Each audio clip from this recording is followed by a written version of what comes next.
So it's a nice question to start with. Confidence is something that we want, right? We do not like to be unsure or hesitant.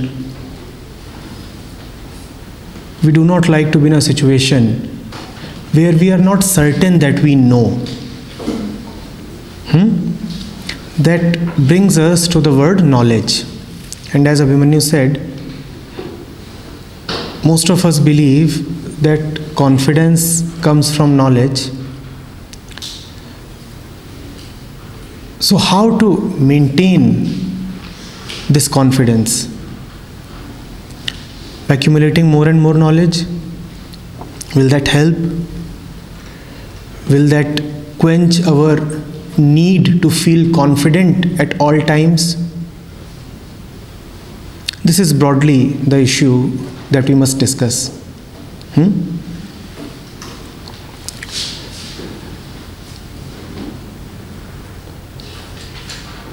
What is confidence?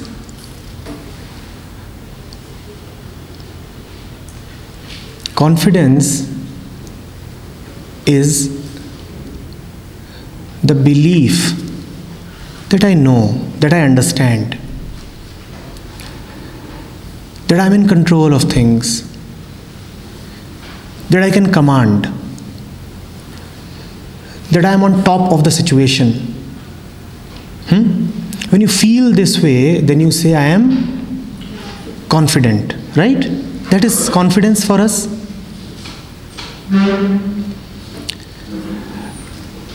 But one has to remember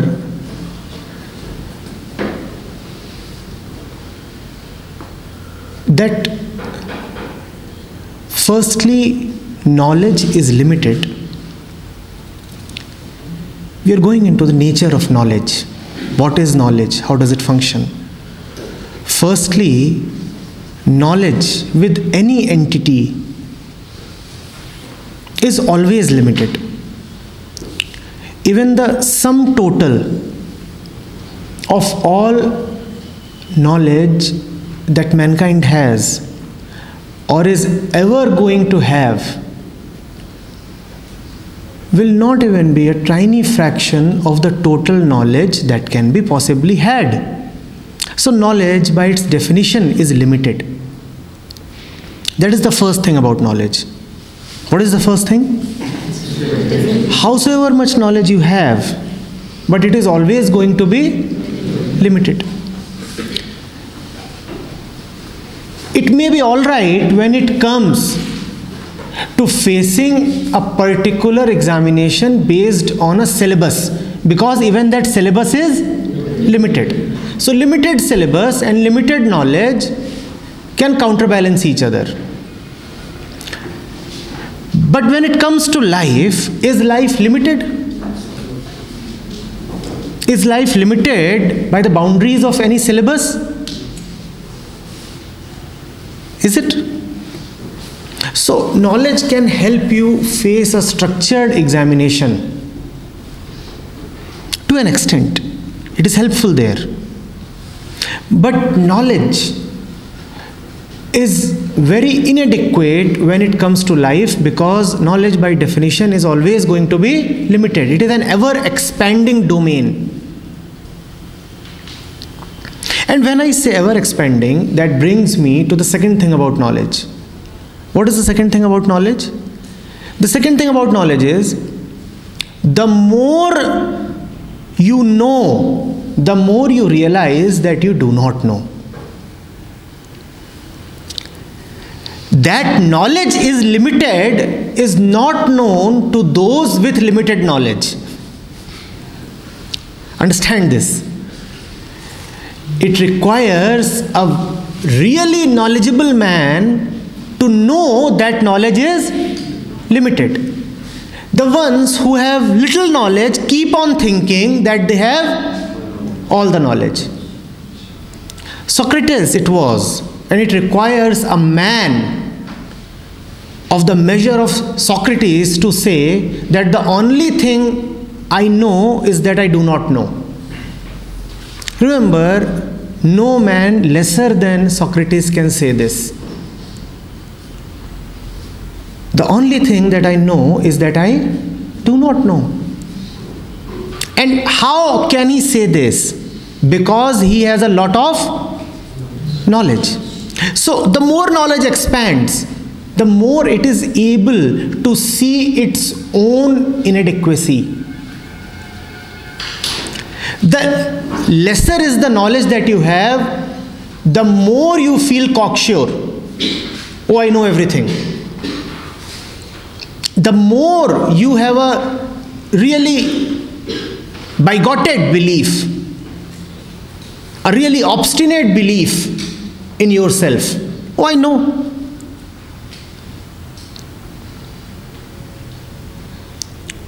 Mahavir had a very nice way of answering certain people.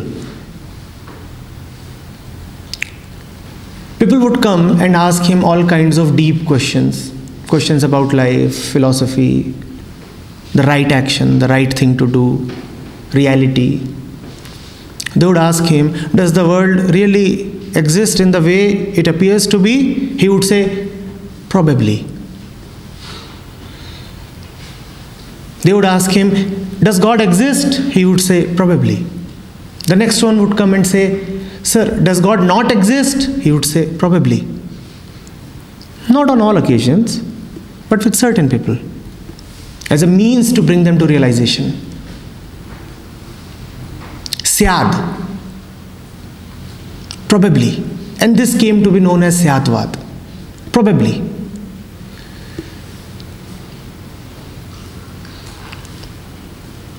When you reach the height of a Mahavir, then you realize that it is all just probably. Or you can come to modern physics and go to Schrodinger. And what does he tell you? Probably. Probably. Does the electron really exist where I think it is? Well, sir, probably. Depends on with what precision you want to measure its velocity. You want to be very precise about its velocity, then you will have to be less and less precise about its location. Probably. But only a Schrodinger can say that. You require to come to modern physics to realize that all modern physics deals in probabilities. It does not deal in certainties.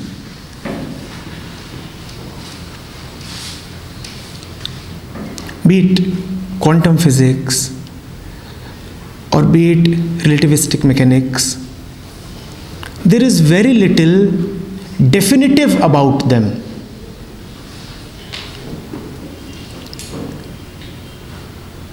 You have eigenvalues and eigenfunctions. You do not get definite answers that the ball is rolling at the speed of 2.2 meters per second. Probably.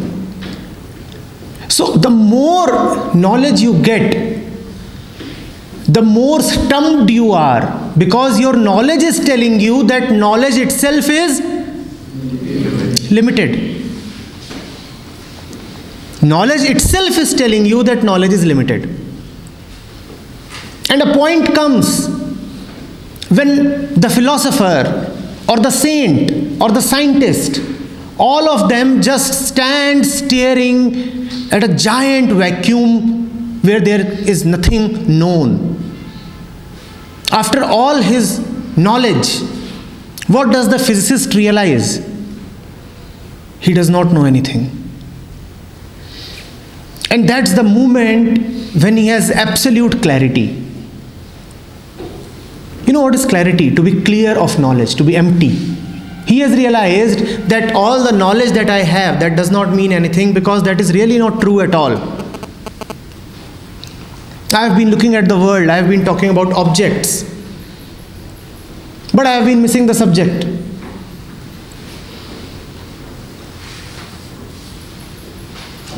And I cannot look at the subject using the same faculty that was looking at the world, the objects. So what do I know? I know nothing. I know nothing. I have missed the subject.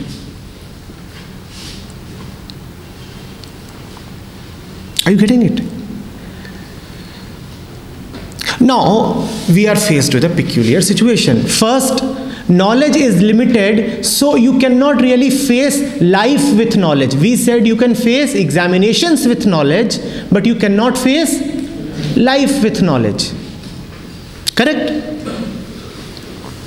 Second, the more knowledge you gather, the more you realize that knowledge is insufficient and that knowledge does not mean anything.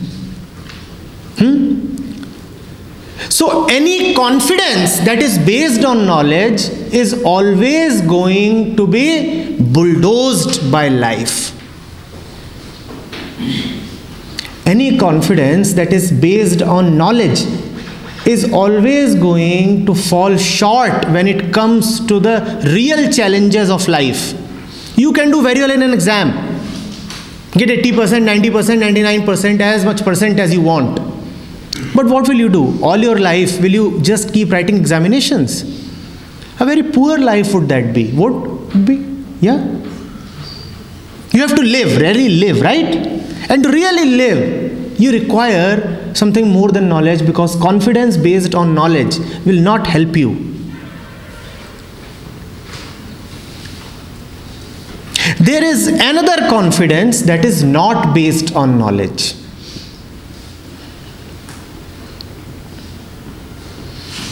We are now preparing to enter that. We are now going to come to that.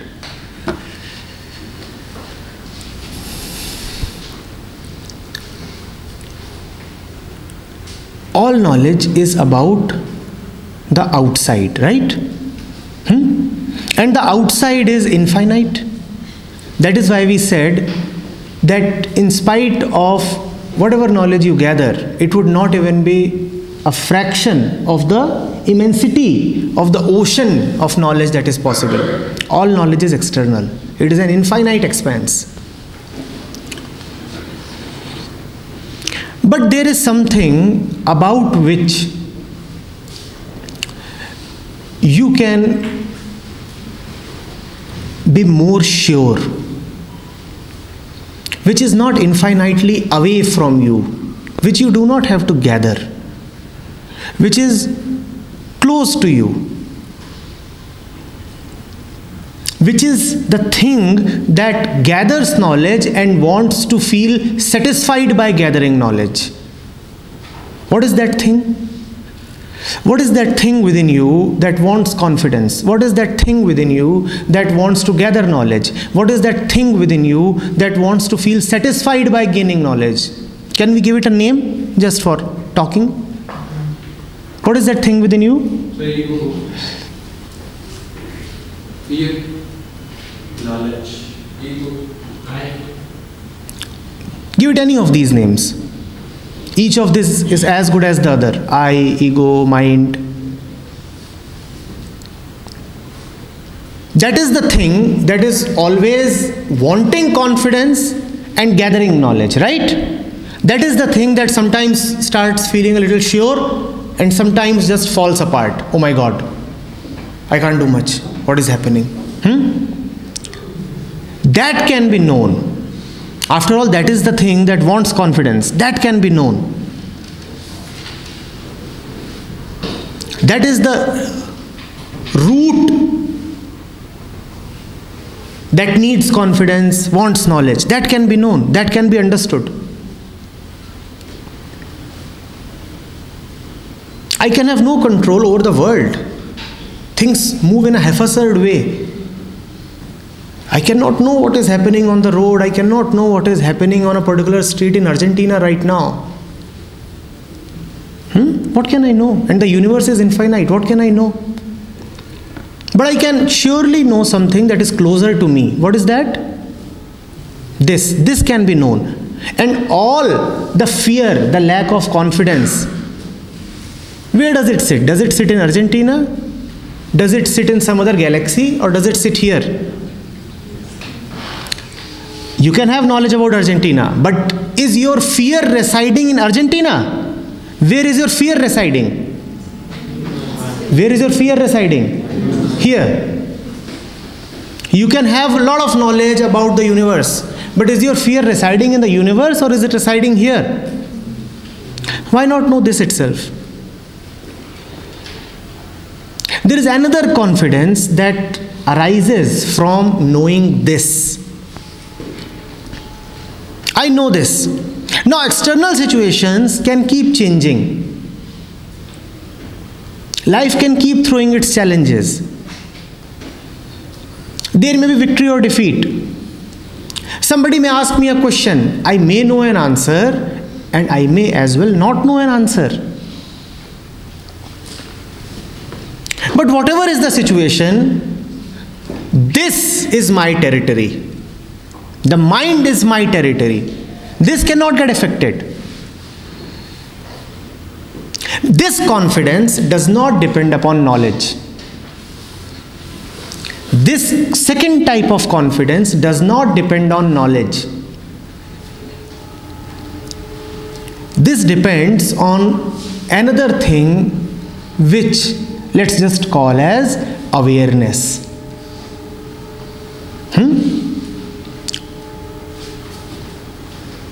For our purposes, when we say awareness, we will mean self-awareness. Knowing oneself. Knowing oneself. From that, a real confidence comes. Now the world cannot shake this confidence. And those of you who often feel short of confidence must pay deep attention to this. Those of you who experience fear, anxiety, or nervousness must pay special attention to this. You can have very little control over the world. You do not know what the next man will say to you. You do not know what is the next event life will show to you.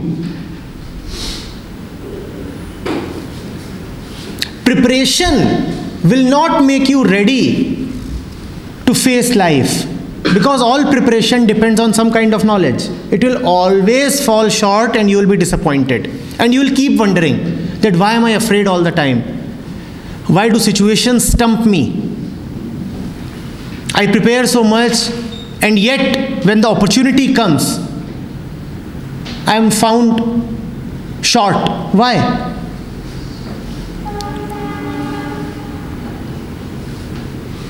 Know yourself. Know that the mind is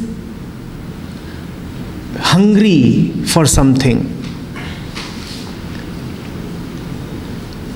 Know that to be afraid of someone is to allow the external to take control of you.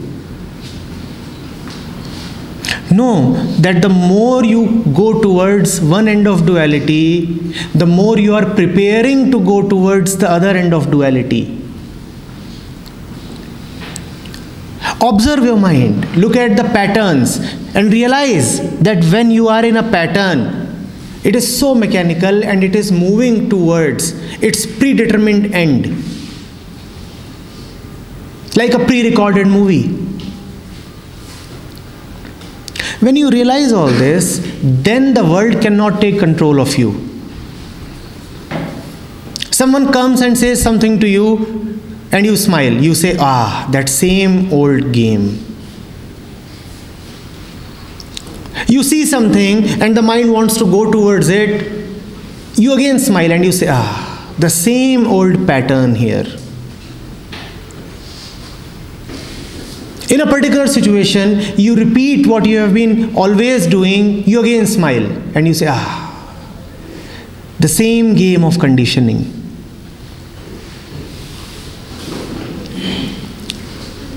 Are you getting it? This confidence cannot be shaken by situations. This confidence is not limited. This is unlimited. This is infinite. Some people have called this inner confidence as faith.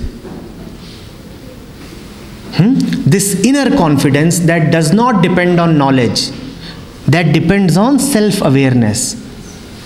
This has been called as faith. Those who will depend on knowledge will be beaten by life, beaten black and blue. At some point in their preparation, they'll feel very sure. Like a boxer feels sure sometimes before he enters the boxing ring.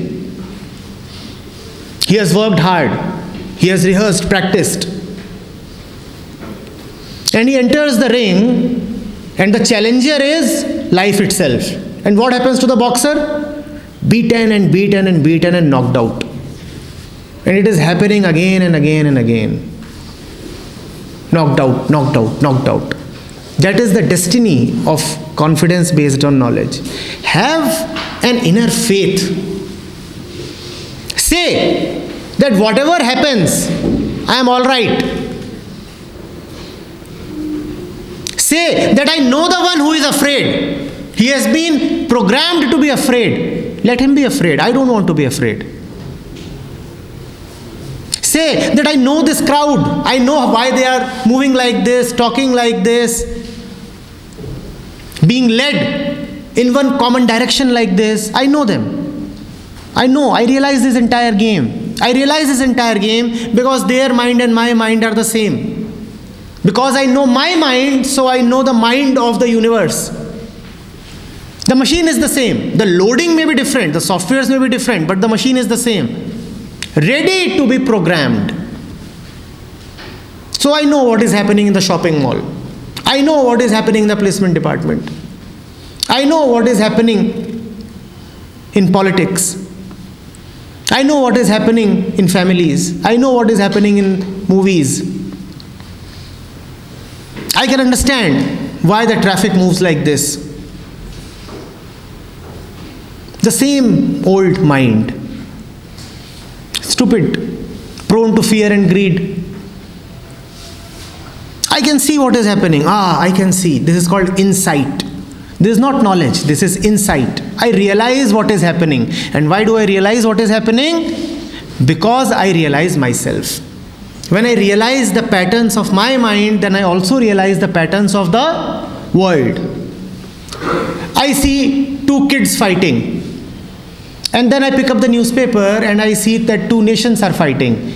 And I realize that it's the same age-old tendency. Nothing different. We are violent. We are programmed to be violent. Kids fight and nations fight. And when nations are fighting, they are no different than kids. And they are abusing each other and leveling allegations and all those things, just as kids do. Are you getting it? Now, whatever be the situation in life, good, bad, whatever, it cannot shake you. Remember, I am not guaranteeing against bad situations alone. Usually when you want confidence, you want an insurance against bad situations, right? You say when bad situations come, then my confidence should not waver. Correct? That when some terrible things happen, even then I should keep feeling confident. That is what we usually want. But when you realize yourself, then you don't shake whether good things happen or bad things happen.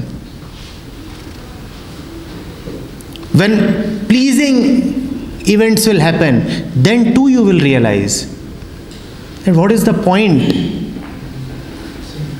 in feeling so happy about all this? If I feel happy when someone says that I am smart and handsome, then I'll have to feel sad when someone says that I am ugly and idiotic. Are you getting it? Then nothing on the outside will be able to shake you up. It is that inner confidence. Things will keep happening on the outside and you will stand firm and stable like a rock within.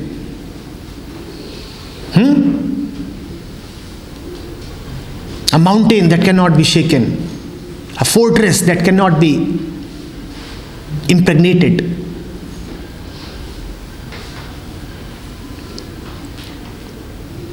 Won't that be beautiful? And then you will be able to really relate to the world. Then you will be able to really talk to somebody. Then you will be able to really have a relationship as well. With anybody, anything.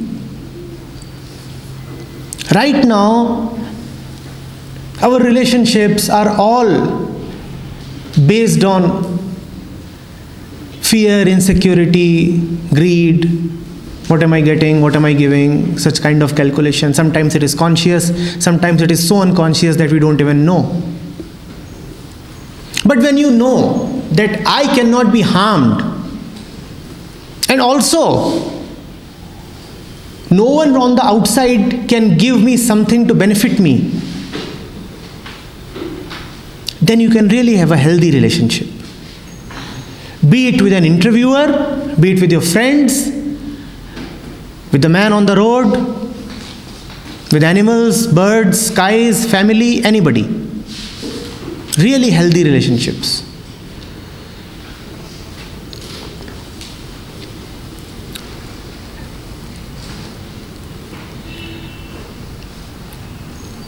Is it clear what I'm trying to say? There are two ways to walk into that interview room. One, I have prepared so much that I will be able to answer any question. Most probably what is going to happen to this candidate? I have prepared so much. I can answer any question. What is going to happen to this candidate? Life is unpredictable. Nobody is obliged to ask you questions that you have prepared. Life is unpredictable. The more you have prepared, the more you feel that the question must come from within the domain of preparation. The more you are prepared, the more you are predicting that the question will be from within the prepared material. Is that not so? Because you have prepared so much. The more you have prepared, the more you are shattered when a new question comes. Do you understand this? And a new question will come, because that is the nature of life. It is always fresh and always new. A new question will come. It will be absolutely new. You will have no idea about it. You would have never thought about it. A fresh situation will arise. And you won't know what to do. Because you haven't prepared for it. You cannot prepare for it. It is impossible to prepare. This candidate will be beaten, knocked out. And then there is another candidate. He is not averse to knowledge. He is not averse to knowledge. He has knowledge. But at the same time, he is not dependent on knowledge. What does he say? He says, whatever happens, let it happen. Why should I worry? Why should I wonder? I did what I had to do. Now let things come. Let things come. But one thing is certain. Whatever will come, I will be still. Whatever be the situation, I will not be shaken. Whichever directions the winds blow, I will stand firm. I will not be greatly elated and excited if the other fellow says, wow, you are wonderful. And I will not be disappointed if he says, oh, you don't know anything. I'll maintain my composure, my equanimity under all circumstances. Now this second fellow may get selected or may not get selected. But one thing is certain. You will not find him with a miserable face. Do you understand this? You will not find him with a miserable face. Wouldn't that be beautiful? Wouldn't that be beautiful? And let me add something to it.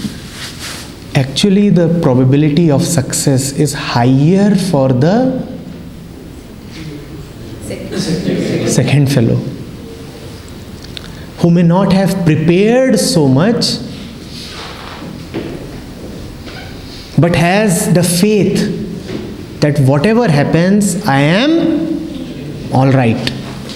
I'm not dependent on the world. Whatever happens, it's okay. This reminds me of a particular event from my own student life. It was the year 99, 2000, I think. So my own civil services exam got over on 15th of November. Then this common admission test to the various IIMs. This used to be a paper pencil test, not an online test. So it was scheduled for the 10th of December. Now 15th of November, till 15th of November, I was busy with my civil services exams. I finished the exams. 4 or 5 days I slept comfortably. And then I said fine, because I have filled up the form and it's an interesting exam. There are these nice questions and puzzles. So let's write that exam. I didn't have too many stakes attached to that CAT. So I picked up those few books that you require and I started preparing. And I joined a test series with my batchmates in IIT. The test series used to be conducted in IIT itself. So everybody who was writing that test was an IITian. So I would just go and write the test with them. It was a mock test. And whenever I would write that test, my rank there would be somewhere in the middle. There were so many of them who were preparing since 1 year, 2 years also. Minimum 6 months, 8 months. And they desperately wanted to go to the IIMs. So they had worked very, very hard. And they were all talented people, obviously. Some of them were prodigiously talented.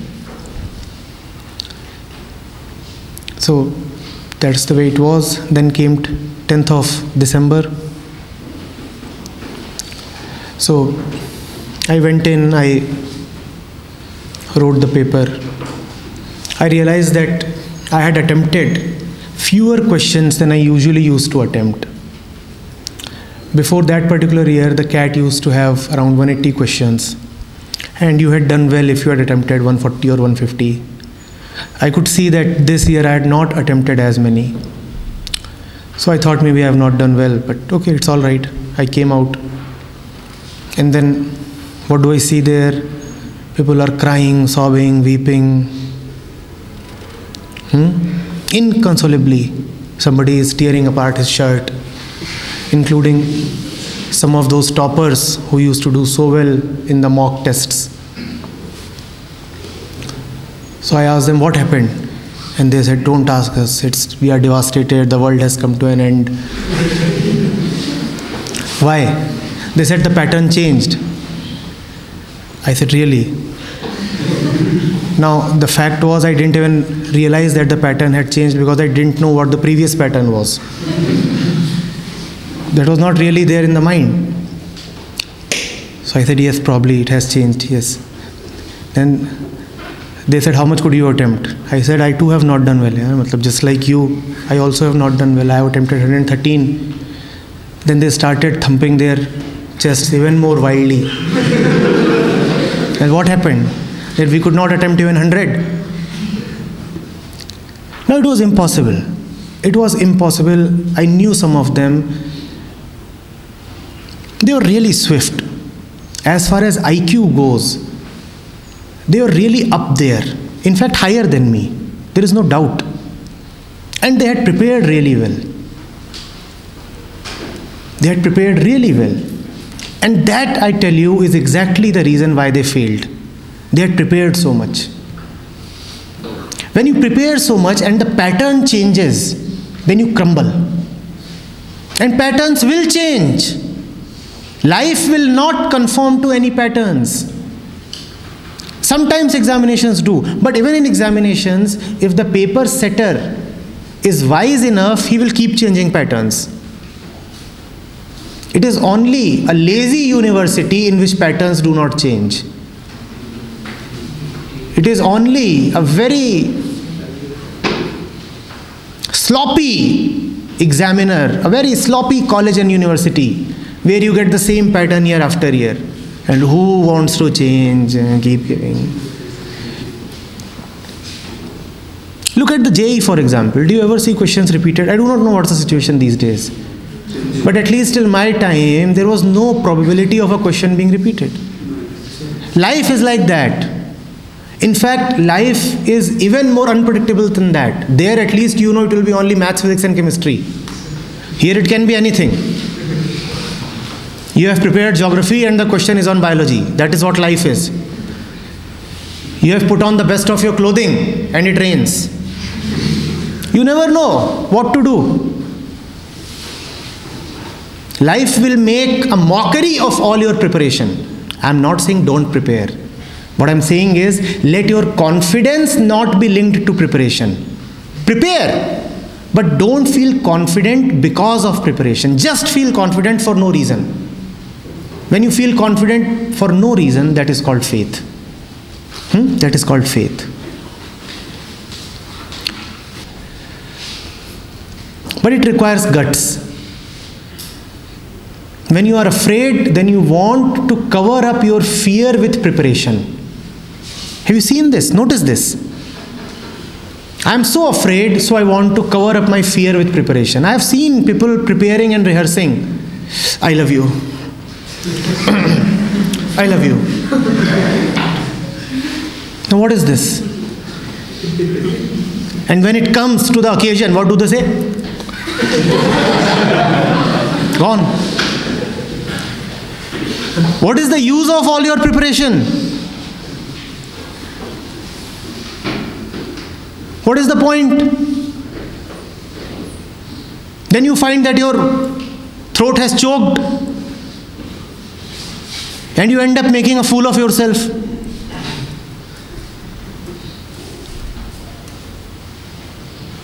Have you not seen people preparing? Have you not prepared for various things that should be left unprepared? You must ask yourself, have I left any space for spontaneity in my life? Have I left any space for spontaneity? Do you understand what spontaneity is? What is spontaneity? It just happens in the flow. Have I left any space for this? Or do I want things to be rehearsed, pre-planned, scripted? If I have to plan for a vacation, I'll plan 2 months in advance. Do I just pick up my bike and leave? Have I ever done that? No, prepare well. Take 10 permissions, then pack all your luggage nicely, then confirm that the hotels are all right, then confirm that the roads are there and some ocean has not taken them away.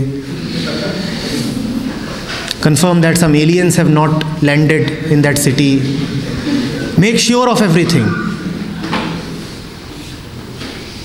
And then leave. And then you are called a wise man. See, he has made all the preparations.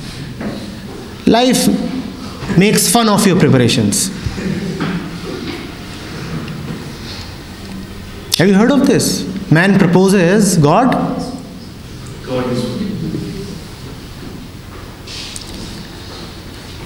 They say that God laughs most when man is making plans. That is his pet joke. See, that one is also preparing.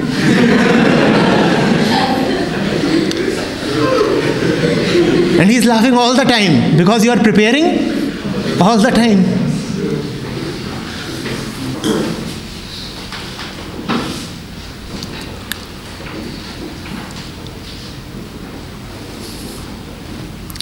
Mind you, I am not telling you not to read or not to gain knowledge. I am just telling you that knowledge will do what knowledge can do. Knowledge cannot give you security against your inner hollow. You are trying to fill the wrong hole with the wrong object. If you are unsure and insecure about yourself, knowledge and preparation will not help you. And mostly you want to prepare because you are unsure about yourself.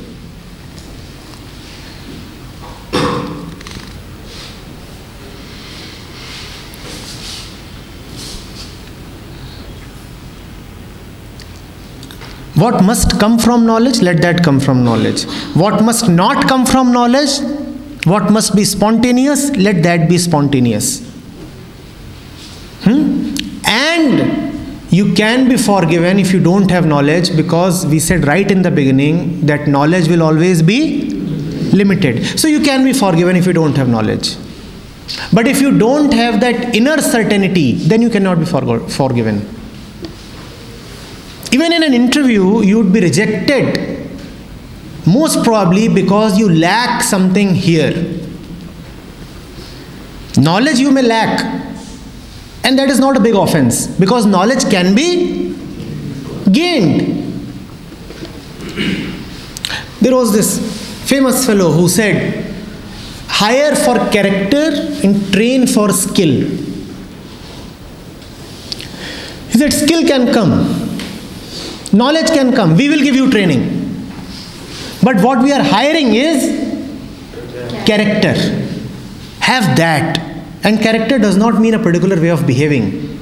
Character really means that inner certainty, the thing called faith, the thing called self-awareness. That is character.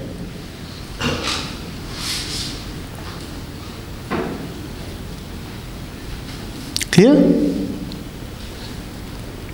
Sometimes people get selected just because they are smiling even after not being able to give 5 consecutive answers. 5 consecutive questions, and they do not know the answer. And yet they are not shaken. And the interviewer says, this is a man. What is he being hired for? His knowledge? Question 1, I don't know. Question 2, I don't know. Question 3, I don't know. Question 4, I don't know. Question 5, I don't know. Is he feeling ashamed? No. Is he feeling guilty? No. Is he looking now down at the earth, at his feet? No. Is he feeling small? No. Is he feeling arrogant? No. This is a man. Now that doesn't mean that you start trying this trick.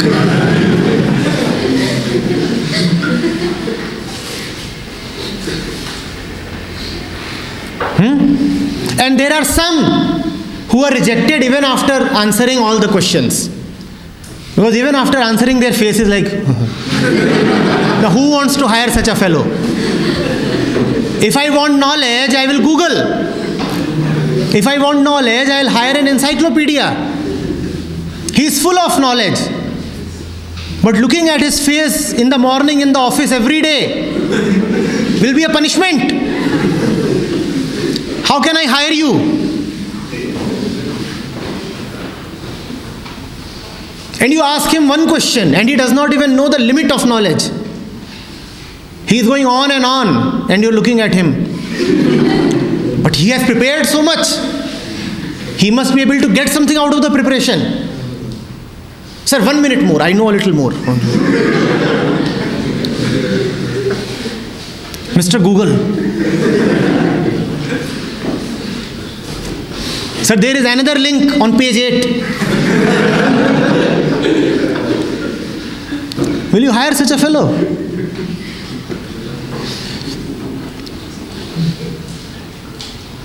Especially at your level.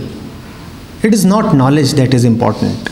And more the world is moving in a direction where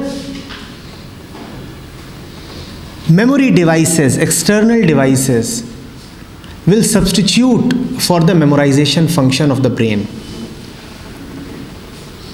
You will not need to remember much. A time will come very soon when you will have all the knowledge available in a small chip, and your brain can be connected to that chip and that knowledge is available. You don't need to memorize. Now, what is important in that kind of a world? Is memory and knowledge important? What is important? Creativity is important. Spontaneity is important. Faith is important. So, ask yourself, do I have creativity? Do I have spontaneity? Do I have faith? That is your real asset. That is what will help you. Not memory, not knowledge, not that fake external confidence.